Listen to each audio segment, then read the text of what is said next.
Armando, você falou aí dos verificação dos textos e também dos rolos de Qumran.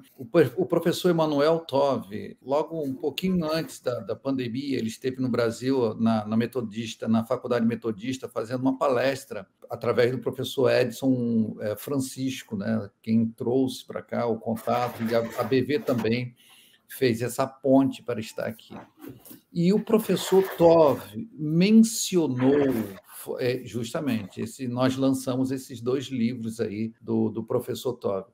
E um ponto muito importante que me deixou assim, muito intrigado, mas não houve uma explicação do professor Tove. Nós sabemos, né, que existia uma comunidade ali, né? Uns falam essênios, outros falam uma comunidade muito radical, enfim, mas que de fato existia essa comunidade ali, que ficava a cerca de 40 quilômetros, né? 40 ou 90 quilômetros de Jerusalém. E o professor Tove tocou num assunto que me deixou muito intrigado. Os textos de Qumran, em algum momento, porque não foram encontrados somente textos bíblicos, foram encontrados vários outros textos ali sobre costumes, sobre leis deles, enfim. Os que são considerados apócrifos, narrativas, enfim, tantas outras coisas. E eu perguntei, professor, em algum deles, como o professor Tove foi o professor, quando ele assumiu, que liberou para toda a comunidade acadêmica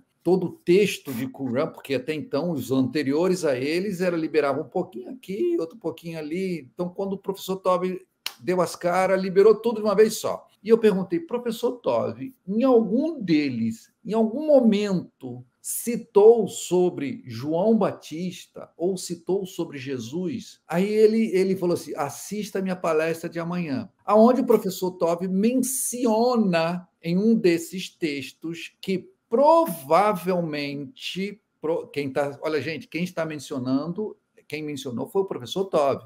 E isso está liberado aí, justamente, está liberado no YouTube para qualquer um que queira assistir. Que provavelmente aquele determinado documento esteja falando sobre Jesus. Provavelmente falava-se sobre Jesus ou sobre uma pessoa que provavelmente poderia ser João Batista. E eles se enganjaram profundamente sobre isto. E o final da conclusão foi que não era sobre Jesus que estavam falando. Ok, então ele terminou isto. Depois, eu particularmente perguntei, professor Tove, eu gostaria de tocar nesse assunto com o senhor.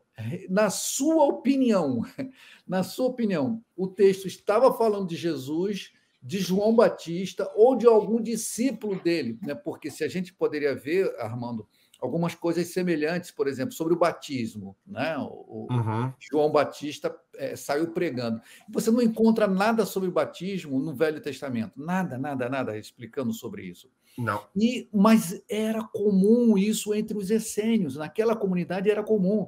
Eles se entravam sobre a água, né, muito radicais, se batizavam e saíam para comer, para ler a Escritura, enfim, porque em todo o tempo eles se consideravam impuros. E João Batista apareceu. Tanto é que Jesus fez uma pergunta aos fariseus lá daquela época, né? O que te parece o batismo de João? Então, para eles, isso era comum, né?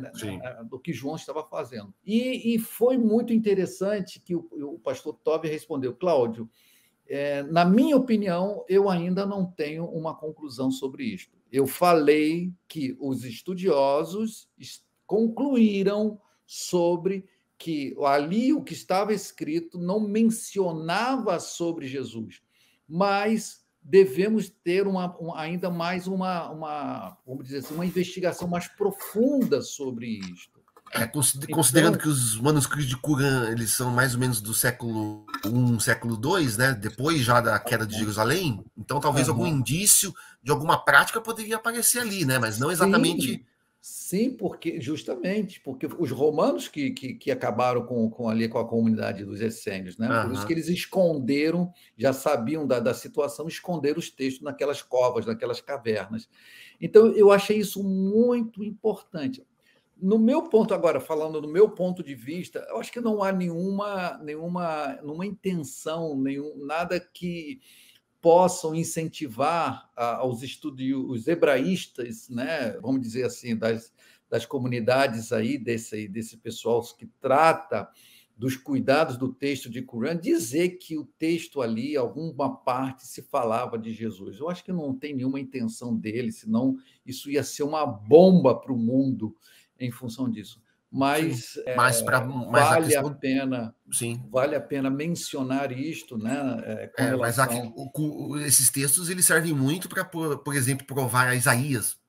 Isaías é o texto, acho que mais citado, né? Então, Jeremias também tem muita coisa. Então, é bastante o mais significativo. completo que apareceu ali, o mais conservado foi Isaías, que está ali em Qumran.